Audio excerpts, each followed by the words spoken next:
ajma'in amma ba'du. Yang pertama-tama dan yang paling utama, marilah kita mengucapkan syukur kita kehadirat Allah Subhanahu wa taala karena atas berkat rahmat dan hidayahnya kita semua dapat berkumpul di SD Negeri 2 Penarun.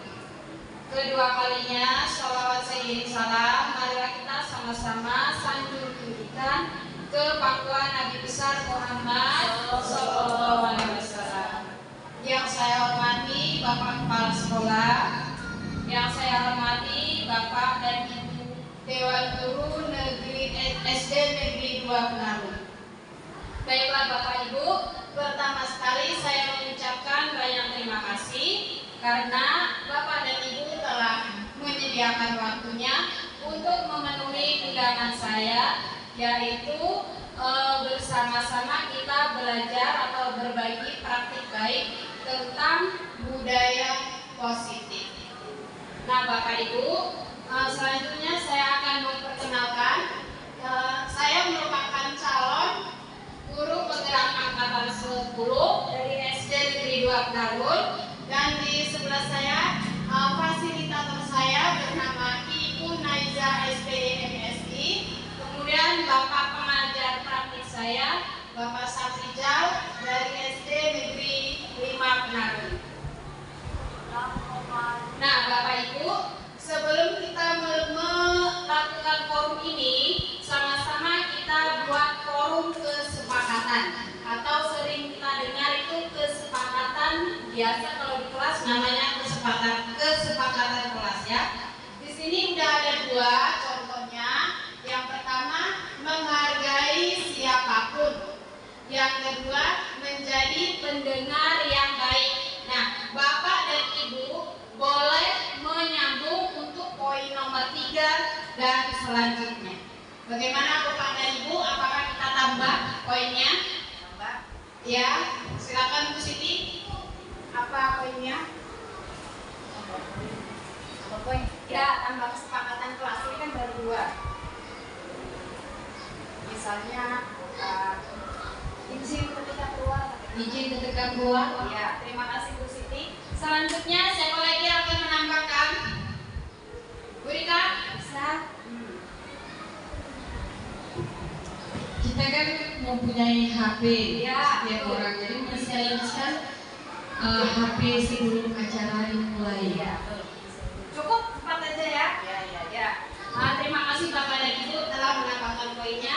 Jadi ada 4. Yang pertama, menghargai siapapun. Yang kedua, menjadi pendengar yang baik. Yang ketiga, ya izin ketika akan keluar ruangan. Dan yang keempat, mensilentkan HP. Jadi acara kita tidak terganggu. Nah, selanjutnya Bapak Ibu, ini pengantar dari konsep budaya positif. Nah, pengantarnya yaitu konsep pendidikan menurut KHD. KHD itu Ki Hajar Dewantara, melibatkan pengakuan akan pentingnya budaya dan lingkungan positif di sekolah yang menempatkan murid sebagai fokus utama. Dalam konsep KHD, pendidikan bukan hanya tentang transfer pengetahuan, tetapi juga mencakup pembentukan karakter dan pengembangan potensi setiap murid. Oleh karena itu, menciptakan budaya dan lingkungan yang mendukung, inklusif, dan memberdayakan diri di sekolah menjadi kunci untuk mewujudkan visi pendidikan yang diinginkan.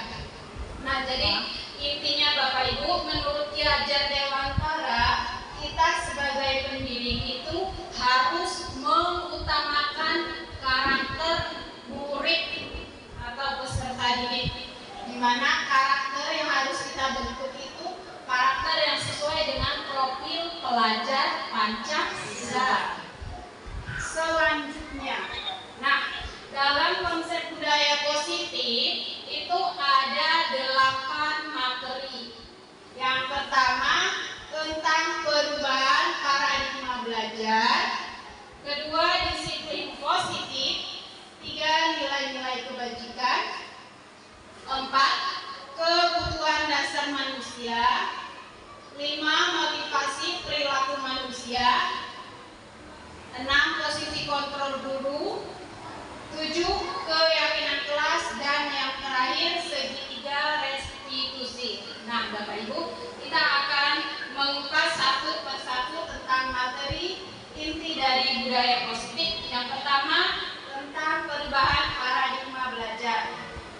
Nah, paradigma belajar merupakan paradigma baru, merupakan pembelajaran yang dirancang berdasarkan prinsip pembelajaran berdiferensiasi, sehingga para murid belajar sesuai dengan kebutuhannya berdasarkan tahap perkembangan sesuai teori psikolog modern untuk mewujudkan profil belajar Pancasila. Nah, Bapak Ibu, pasti Bapak Ibu sering mendengar kata-kata pembelajaran berdiferensiasi, kan? Nah, di sini di dalam budaya positif, pembelajaran berdiferensiasi itu merupakan pembelajaran yang wajib dilaksanakan oleh peserta didik, di mana pembelajaran diferensiasi itu ialah pembelajaran suatu pendekatan yang mengutamakan kemauan atau minat bakat peserta didik. Jadi kita mengajar sesuai dengan keinginan peserta didik, ya. Selanjutnya, ini di samping ada gambar profil pelajar Pancasila. Itu maksudnya perubahan paradigma belajar itu ujung-ujungnya atau tujuan akhir itu kita menciptakan atau membentuk karakter peserta didik yang sesuai dengan profil pelajar Pancasila yang terdiri dari 6 dimensi. Dan selanjutnya, yang kedua yaitu tentang disiplin positif. Nah, Bapak Ibu, ketika kita mendengar kata-kata disiplin positif, apa yang kita bayangkan? Atau apa itu disiplin positif? Ya, boleh, Bu Egi, silakan. Tepat waktu misalnya. Ya, silakan yang lain, mungkin ada yang menambahkan. Jangan ribut dalam kelas. Jangan ribut dalam kelas. Ya, boleh. Pak Ade? Ya, mengikuti segala aturan yang telah dibuat di dalam kelas. Selanjutnya ada yang menambahkan lagi? Ya, semuanya jawabannya benar.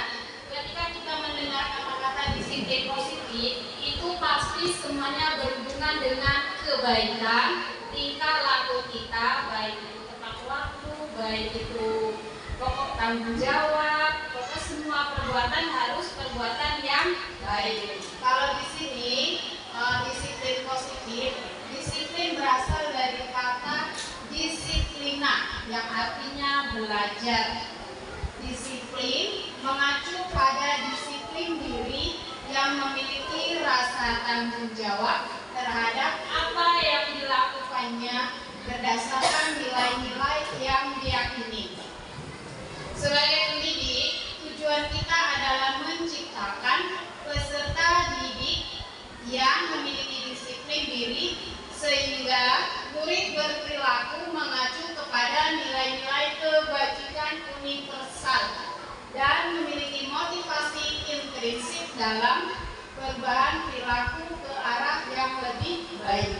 Nah, jadi artinya disiplin positif ialah menciptakan peserta didik yang berperilaku baik kepada nilai-nilai kebajikan universal. Nah, di sini ada kata-kata nilai-nilai kebajikan universal.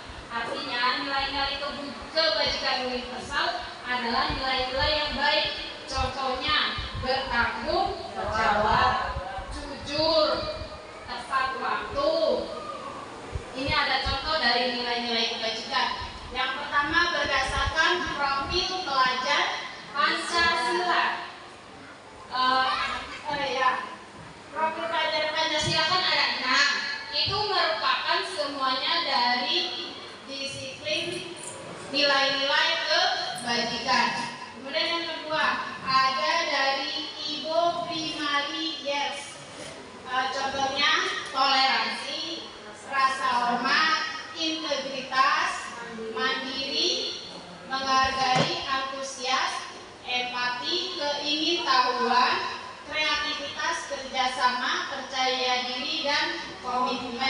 Kemudian di bidang keterampilan hidup itu ada dapat dipercaya, lurus hati, pendengar yang aktif, tidak merendahkan orang lain, dan memberikan yang terbaik dari diri. Nah, sebagai guru atau kita sebagai pendidik itu kita harus menciptakan nilai-nilai kebajikan kepada murid itu sesuai dengan profil pelajar Pancasila. Selanjutnya, ini sama juga seperti tadi ya, contoh-contoh nilai kebajikan itu semuanya kan nilai yang bagus-bagus, peduli, keterus-terangan, kebersihan, dan lain-lain. Materi yang ketiga yaitu kebutuhan dasar manusia.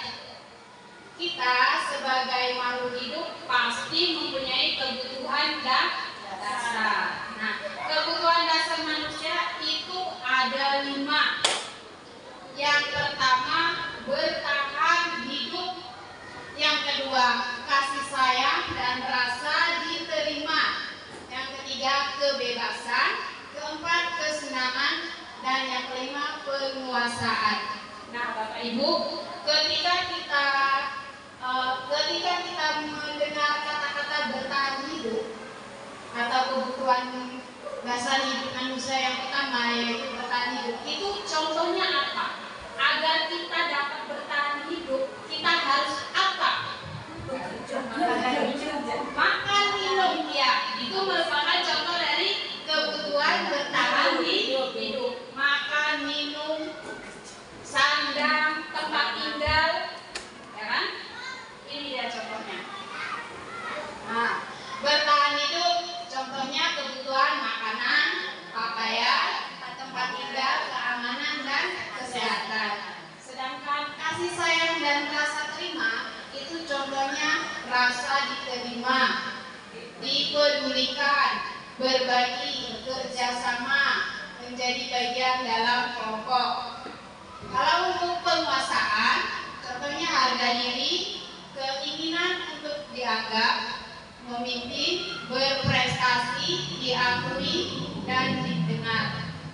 Kalau untuk kebebasan, contohnya mandiri, memiliki pilihan, mencoba hal baru, mampu mengendalikan arah dirinya.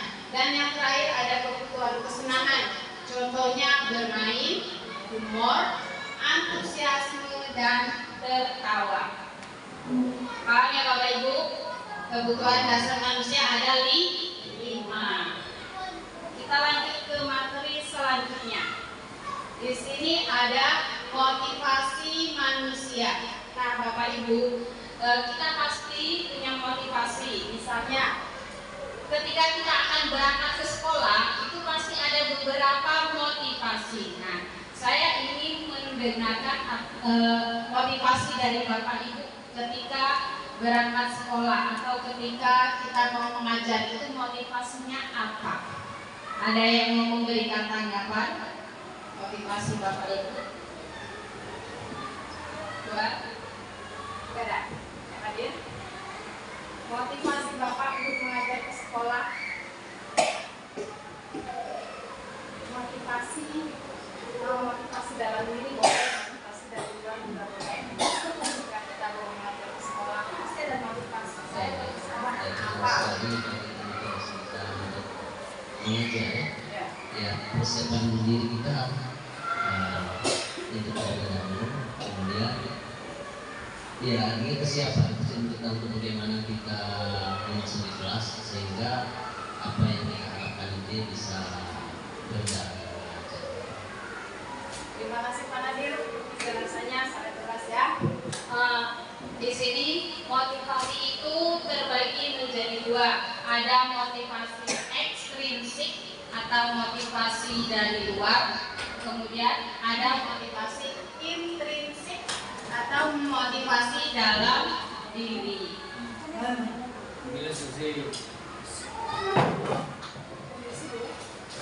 Selanjutnya ada motivasi perilaku manusia. Ini kita sebagai guru terhadap peserta didik juga ada motivasinya. Ketika peserta didik melakukan sesuatu, baik itu kesalahan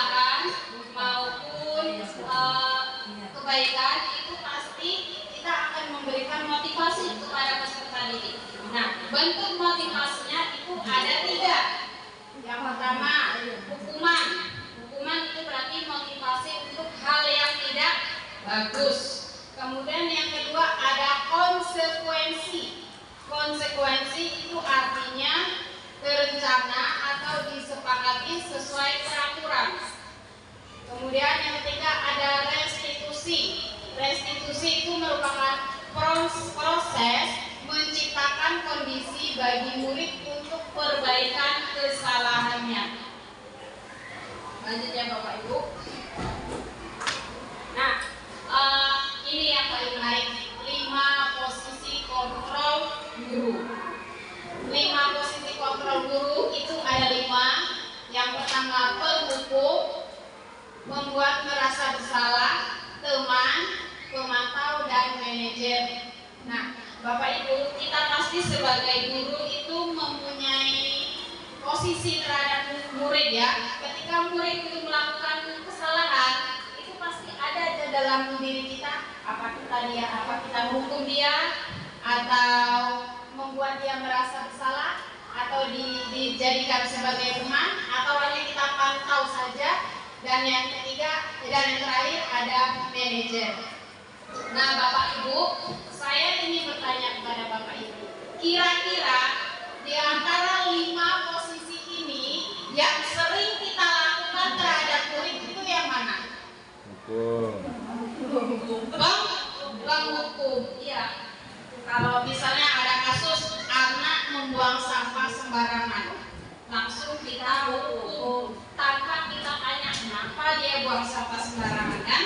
Ya, berarti itu posisi kita sebagai penghukum. Tapi di antara 5 ini, posisi yang wajib atau yang harus dijalankan oleh peserta didik yaitu sebagai manajer. Kalau penghukum itu tidak boleh, apalagi pembuat merasa bersalah. Terus sebagai teman juga ada dampak negatifnya. Pemantau, kalau pemantau berarti kita lihat aja. Yang harus kita jalankan dalam pendidikan itu sebagai manajer. Ini ada contoh kasus. Kasusnya yaitu murid tidak mengerjakan tugas rumah atau PR. Nah, kalau posisi kita sebagai penghukum, pasti langsung akan kita berikan hukuman. Misalnya tidak diperbolehkan masuk di jam pelajaran berikutnya, atau hukuman apalagi biasanya kita berikan kepada murid, Bapak Ibu, kutip sampah. Ya, itu artinya posisi kita sebagai penghukum. Kalau posisi kita sebagai pembuat merasa bersalah, itu biasanya kita olok-olok dengan kata-kata yang tidak bagus. Misalnya, berapa kali ibu harus memberitahu kamu jangan selalu mengecewakan ibu. Artinya kata-kata kita itu membuat si anak tadi merasa bersalah atau down. Ya. Selanjutnya, kalau posisi kita sebagai teman, kita akan mengatakan, ayo dong ikuti aturan sekolah, tolong bantu ibu ya, jangan buang sampah sembarangan. Itu seperti itu biasanya ya yang kita ucapkan kalau posisi kita sebagai teman.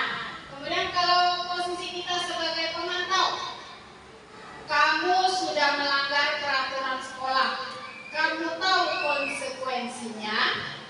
Setelah ini kamu buat PR yang lain, setelah ini kamu buat PR dan lain kali jangan diulangi lagi. Konsekuensi itu artinya kita memberi hukuman, tetapi kita tanyakan dulu kepada si murid tadi, hukuman apa yang sesuai dengan dia. Artinya kita sepakat dulu sama dia, hukumannya seperti apa, ya. Selanjutnya, jika posisi kita sebagai manajer, kita tanya dia, apakah kamu tahu kesalahan kamu? Kira-kira bagaimana kamu memperbaiki kesalahan kamu? Jadi dari kasus tadi, kasus dia tidak mengerjakan PR, kita tanya dia kesalahannya apa, kemudian hukumannya apa untuk memperbaiki kesalahan anak tadi yang tidak mengerjakan PR. Kalau di kasus manajer, kita tidak boleh memberikan hukuman, tapi kita hanya membuat keyakinan kepada si murid tadi agar tidak mengulangi perbuatannya lagi, ya. Jadi di posisi sebagai manajer kita tidak boleh memberikan hukuman ya. Yang terakhir ada materi tentang keyakinan kelas. Biasanya kalau di kelas kita buat bukan keyakinan kelas ya, peraturan kelas ya. Ya beda.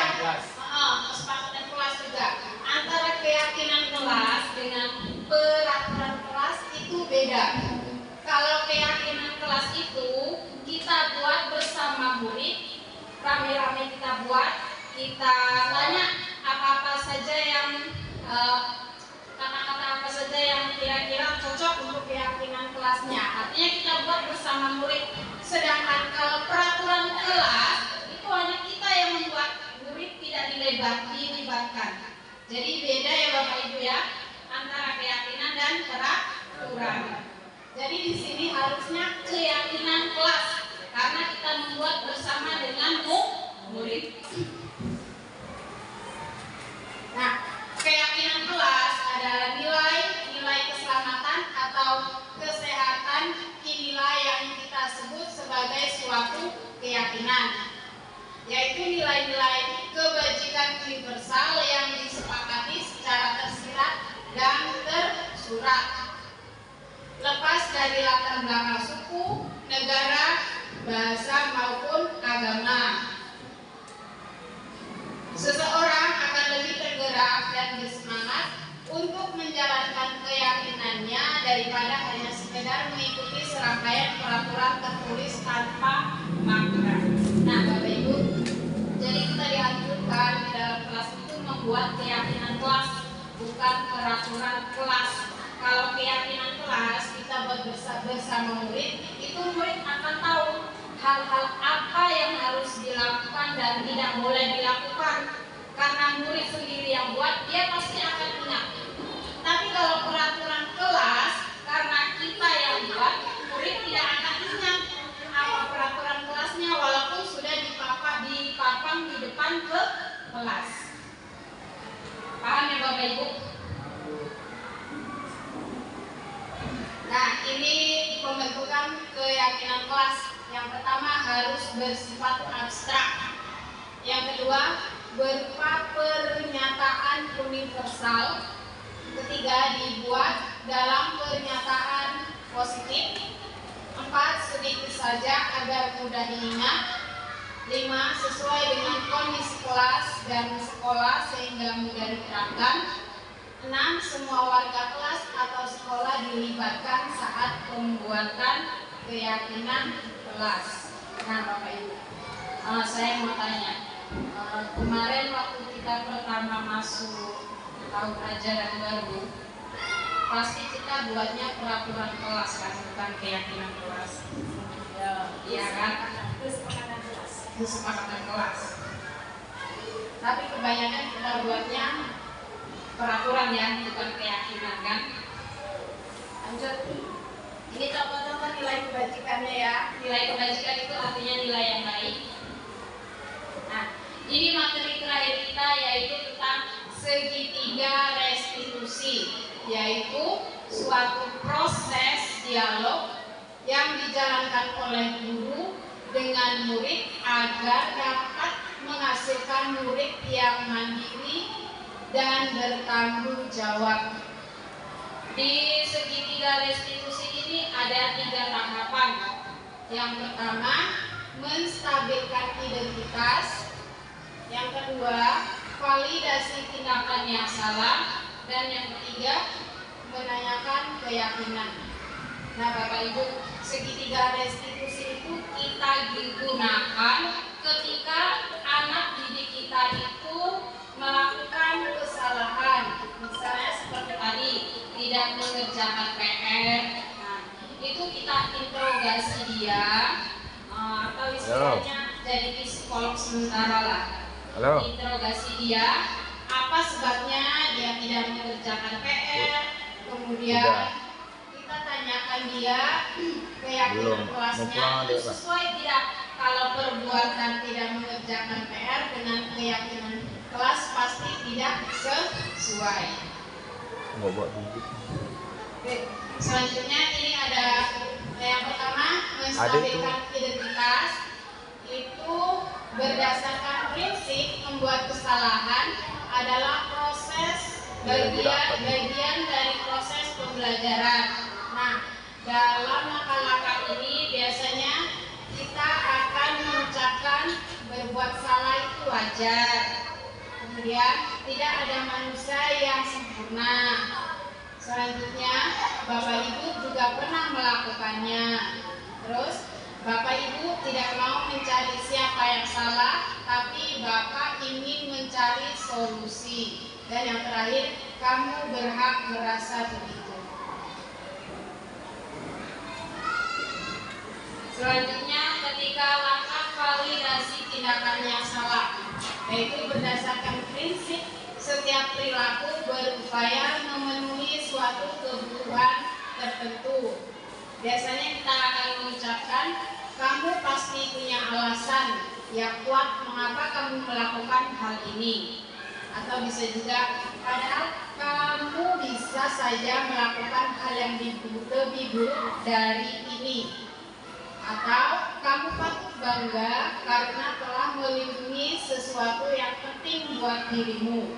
Dan yang terakhir, kamu melakukan hal tersebut karena mempertahankan sesuatu yang penting bagimu. Ini maksudnya kata-katanya.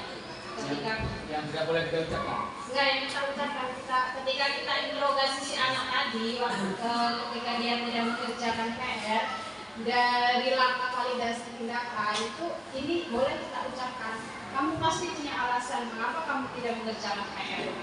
Itu alasannya terus. Iya. Katanya alasannya kenapa dia tidak mengerjakan PR. Alasannya Nah, selanjutnya itu menanyakan keyakinan kelas. Ketika kita sudah menanyakan kepada si anak alasannya apa tidak mengerjakan PR, kita tanya anak itu, apakah perbuatan kamu sudah sesuai dengan keyakinan kelas yang pernah kita buat? Pasti anak itu akan menjawab tidak, ya, karena perbuatan tidak mengerjakan PR itu merupakan perbuatan melanggar keyakinan kelas. Kemudian ada lagi nilai-nilai apa yang telah disepakati bersama itu sama juga. Nilai-nilai yang disepakati bersama berarti keyakinan kelas yang kita buat bersama murid tadi.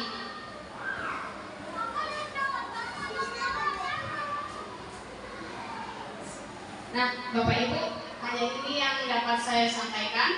Terima kasih telah menjadi pendengar yang baik. Saya masih dalam tahap belajar, jadi hanya ini yang dapat saya sampaikan. Lebih dan kurang saya mohon maaf. Wabillahi taufiq wal hidayah. Assalamualaikum warahmatullahi wabarakatuh. Tepuk tangan.